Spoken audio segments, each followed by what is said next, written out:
Jaguar's new speedster for 1961. They're calling her the E-Type.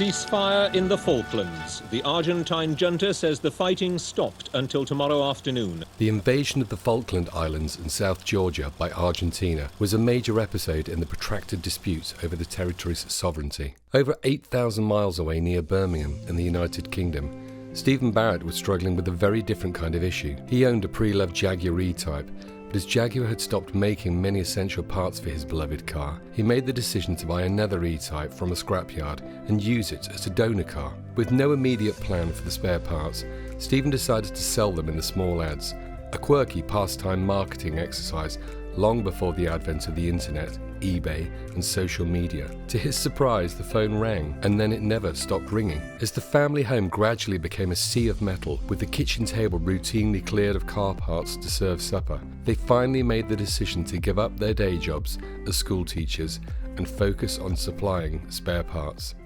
If I go back to my earliest memories of the SNG Barratt experience, that would be at our house near here to Bridgnorth in a place called Hampton Road, which was next to the Severn Valley Railway. My recollections of that time was my dad they both had full-time jobs, my parents, they were teachers. The evenings and the weekends were full of car parts. We had a little kind of sloping driveway into that house, and there was a garage straight ahead of you, and that garage was just rammed full of parts and kind of cars being taken apart and that. You know, I remember weekends of kind of rolling tyres along the ground, and we used to go to shows and events and stuff at the weekend, and that's kind of my earliest recollections of SNG Barratt. So, you know, it wasn't called SNG Barratt then, it was just my dad selling some parts in the newspaper, right? But that was what ended up becoming SNG Barratt. So that's for me kind of where it started, and for me, you know, I was only 3-4 years old then, right? And it was so I don't really have a time when I didn't know this.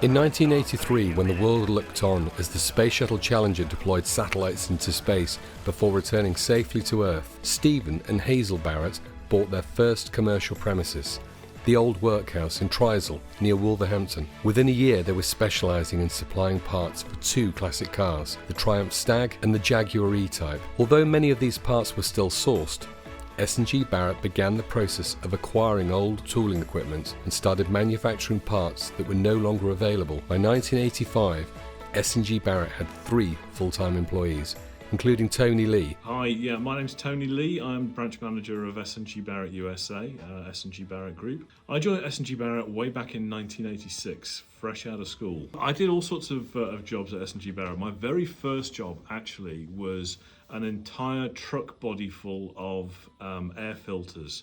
And these were complete air filters with the metal body, the air filter inside, some really, really old dirty packaging and corrugated cardboard.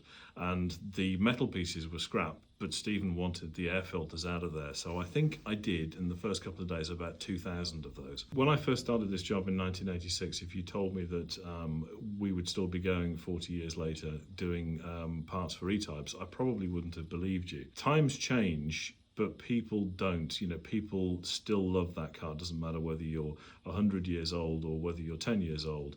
You're still going to look at the E-Type and go, wow, you know, that is absolutely amazing. And I think that the company has many more years ahead of it. I think that there will be at some point in the future a swan song of classic cars, but it's going to be long and luxurious for all of us. 4, 3, 2, 1. As Margaret Thatcher became the longest-serving Prime Minister of the 20th century, SNG Barratt continued to prosper in the 1980s, manufacturing more and more unobtainable parts for a growing customer base. They were now supplying parts to retail and trade customers all over the world. We're in electrical assembly area, which was formerly called Sovi, because it originated from a company called Sovi that we bought out in the 1980s, which was a supplier to Jaguar, Rolls-Royce, Aston Martin. Used to be a production line supplier for various products such as brake fluid senders and other electrical bits and pieces, switchgear. We bought it in the 1980s. We carried on doing the things that they were doing for the production line and then also for the aftermarket. And then we just expanded from there into this low volume, generally electrical assembly, but also some other kind of assembly. We do quite a lot of the Lucas product in here. We've got some original Lucas tooling at the back there. So yeah, it's a really wide range of products that we do in here. Really specialised, but a wide range. SOVI remains a significant division of SNG Barratt today, manufacturing authentic electrical components and parts of the highest quality using original diagrams and tooling equipment. In 1993, SNG Barratt expanded further, this time acquiring an entire production line and original tooling from Lucas Burnley to manufacture more electrical components for many British cars, including Jaguar. By 1995, it was clear that the business had run out of space and needed to expand. So the decision was made to move SNG Barratt to larger premises in Bridge North, to the Heritage Building, where the company headquarters are still located today. As Jaguar unveiled the XK8 in 1997, with its striking lines and the new 4-litre 32-valve Jaguar AJ-V8 engine, the demand for high-quality classic parts around the world remained strong, particularly from Jaguar enthusiasts who cherished old and new Jaguars side by side. SNG Barratt responded, firstly by attaining ISO 9000 accreditation to support and endorse the quality of their products, and secondly by making a conscious decision to focus solely on manufacturing and supplying Jaguar parts. Happy 2000! As the clocks moved us on into the next century, SNG Barratt was hitting fifth gear and accelerating at pace. The decision to focus purely on Jaguar car parts had paid off. The rising demand for parts from European customers needed addressing and would lead to the company's next two acquisitions. In 2001, SNG Barratt Group partnered with a Dutch restoration company to form Coventry Barratt, business that would eventually be rebranded SNG Barratt Holland BV. Hi, I'm Marcus Geesink, General Manager SNG Barratt Holland. When I joined SNG Barratt, I started as a salesman. I believe the level of service we offer is the key to our success. So if we say something or write something, the promise we make there is the key, and people come back because of the service. Very often a customer tells us, thank you, great service, you do what you say. I think that's a big part of the success. The following year they acquired Sovereign, an established French Jaguar parts specialist located in the beautiful Macon region of France. Okay. Bonjour. Bonjour, j'ai vendu des pièces de Jaguar Chez Sovereign. chez Sovereign Parts. C'est mon premier boulot, mon premier travail en 1998. Je suis arrivé à Bridge North en 2001. J'étais salesman.